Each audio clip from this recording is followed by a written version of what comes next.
व्यक्ति को अक्सर कन्फ्यूज़न होती है कि मुझे कौन-सा करियर चूज़ करना चाहिए या कौन-सा काम करना चाहिए जिससे मेरा धन संचय हो और मैं अपने परिवार का अच्छी तरह से ख्याल रख सकूँ। तो ज्योतिष में इसका सुंदर और आसान तरीका है कि हम सेकंड हाउस और टेंथ हाउस को एनालाइज करें, क्योंकि सेकंड हाउस को हम धन का भाव बोलते हैं और टेंथ हाउस को हम कर्म का भाव बोलते हैं। इन दोनों को क्लब करके हम पता लगा सकते हैं कि व्यक्ति कौन सा कर्म करके धन अर्जित कर सकता है और वो उसके लिए आसान रहेगा और उसको सफलता भी ज़्यादा प्राप्त होगी। अब हम एक एग्जाम्पल के साथ समझते हैं कि हमें इन दोनों हाउसेस को क्यों एक साथ एनालाइज करना चाहिए, जिससे हम व्यक्ति को एक्यूरेट प्रेडिक्शन दे सके, जिससे उनकी मदद भी हो सकती है। तो मान लीजिए किसी व्यक्ति की कुंडली में दसम भाव का स्वामी फोर्थ हाउस में जाके विराजमान है, मतलब टेंथ हाउस का लॉर्ड फोर्थ हाउस में जाके विराजमान है। तो व्यक्ति ये कह सकता है कि वो वाहन, प्रॉपर्टी या इंटीरियर डिजाइनर का काम कर सकता है, या फिर व्यक्ति अपने जन्म स्थान पर कोई कार्य करे, या फिर वो ऑनलाइन कार्य करे जो घर बैठे बैठे भी हो सकता है, मतलब वर्क फ्रॉम होम भी वो कर सकता है।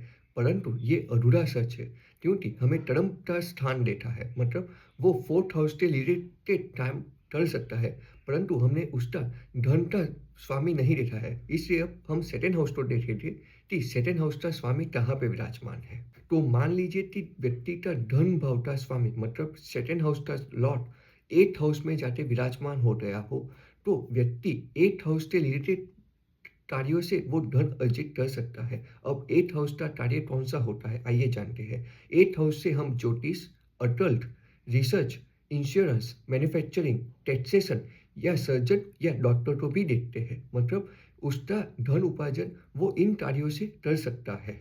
ये थोड़ा कंफ्यूजिंग या कॉम्प्लिकेटेड जैसा लग सकता है, परंतु आप ध्यान से समझिएगा कि सेकंड हाउस का स्वामी एट्थ हाउस में विराजमान है और टेंथ हाउस का स्वामी फोर्थ हाउस में विराजमान है। तो आइए जानते हैं व्यक्ति कौन सा कार्य कर सकता है जिससे उसका फोर्थ हाउस का डोमेन भी सेटिस्फाई हो और उसका धन उपार्जन का भाव भी सेटिस्फाई हो, जिससे व्यक्ति को ज्यादा सफलता प्राप्त हो सकती है।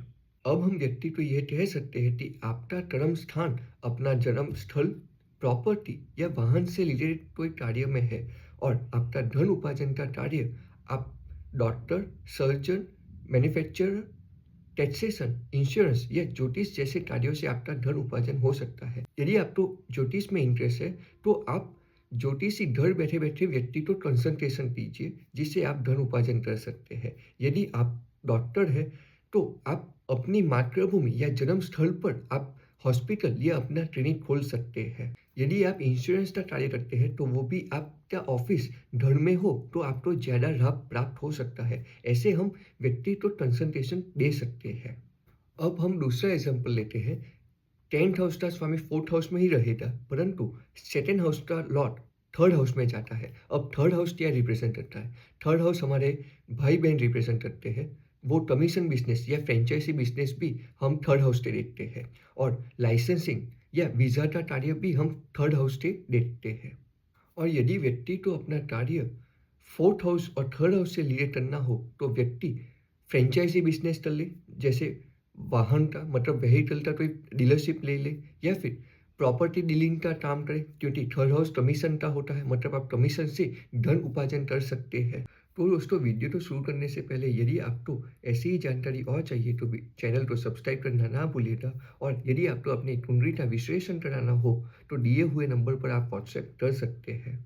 अब हम दूसरा एग्जाम्पल लेते हैं कि यदि व्यक्ति का सेकंड हाउस का स्वामी इलेवंथ हाउस में जाके विराजमान हो और टेंथ हाउस का स्वामी सेवंथ हाउस में जाके विराजमान हो, तो व्यक्ति का कौन सा कार्य उनके लिए उचित रहेगा और उनमें उनको ज़्यादा सफलता भी प्राप्त होगी।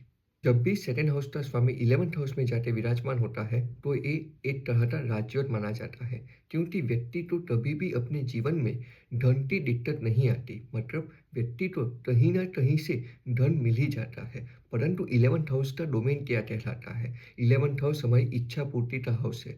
इलेवंथ हाउस से हम प्रॉफिट एंड गेन्स को देखते हैं, मतलब हमेशा व्यक्ति तो प्रॉफिट में कैसे धन अर्जित करता है वही सोचता रहता है। इलेवंथ हाउस से हम एनजीओ भी देखते हैं, और इलेवंथ हाउस से हमारे फ्रेंड सर्कल या सोशल सर्कल से हमें लाभ प्राप्त हो सकता है, मतलब व्यक्ति को अपने फ्रेंड सर्कल या अपने मित्र से भी लाभ प्राप्त होने की या धन संचय करने की योग निर्माण होते रहते हैं।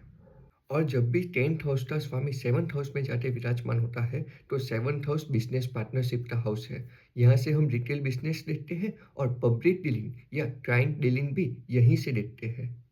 7th हाउस मोटिवेशन स्पीकर या एंकर का भी होता है क्योंकि वो पब्लिक के साथ इंटरेक्शन करते हैं। तो आइए अब हम इन दोनों को एक साथ में एनालाइज करते हैं कि व्यक्ति के लिए कौन-सा करियर उचित रहेगा।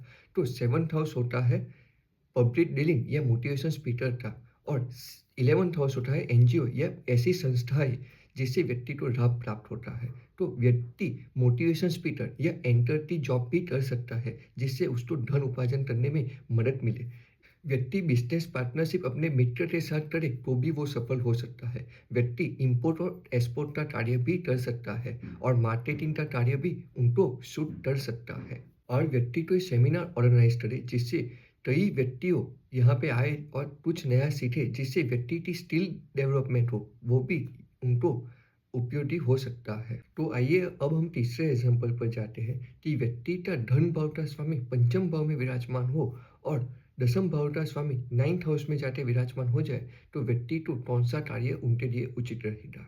5th हाउस होता है एजुकेशन का, बच्चों का और 5th हाउस से हम शेयर मार्केट भी देखते हैं और 5th हाउस होता है क्रिएटिव वर्क का, मतलब जो कंटेंट क्रिएटर या फिर कोई यूट्यूबर है वो भी 5th हाउस का कार्य करते हैं।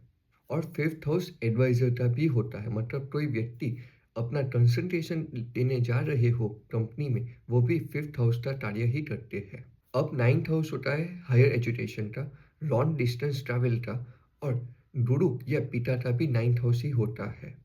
तो यदि व्यक्ति का धन भाव का स्वामी पंचम भाव में विराजमान हो, तो व्यक्ति का धन उपार्जन करने के लिए एजुकेशन मतलब टीचर, शेयर मार्केट, एडवाइजर या फिर बच्चों के रिलेटेड कोई कार्य करे तो उनका धन उपार्जन हो सकता है। और 9th हाउस होता है लॉन्ग डिस्टेंस ट्रैवल का, रिलीजियस ट्रैवल का और हायर एजुकेशन का। तो व्यक्ति यदि एजुकेशन के क्षेत्र में है तो वो अच्छी कॉलेज में प्रोफेसर बन सकता है। और 9th house long distance travel का भी होता है। तो यदि व्यक्ति कोई एमएनसी कंपनी में जॉब करे, जो वो हम उसकी कंसल्टेशन देने के लिए ही जाए, वो भी 9th हाउस को सैटिस्फाई करेगा।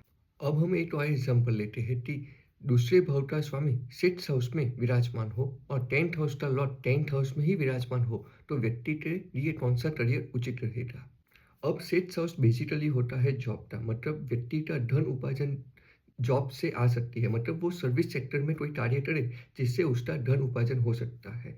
परंतु 6th हाउस से हम डॉक्टर, मेडिकल फील्ड या फिर हीलिंग प्रोफेशन को भी देखते हैं और 6th हाउस रॉयल का भी होता है, मतलब वकील का भी 6th हाउस से देखा जाता है। और 6th हाउस होती है कॉम्पिटिटिव एग्जाम, मतलब व्यक्ति को आईएएस, आईपीएस या यूपीएससी जैसी परीक्षा में यदि वो पास होगा कि नहीं, वो भी हम 6th हाउस से देखते हैं। तो मतलब 7th हाउस का लॉर्ड 6th हाउस में हो तो व्यक्ति का धन उपार्जन करने के लिए डॉक्टर, लॉयर या फिर सर्विस सेक्टर में कोई कार्य करे या गवर्नमेंट जॉब करे तो उनका धन उपार्जन हो सकता है।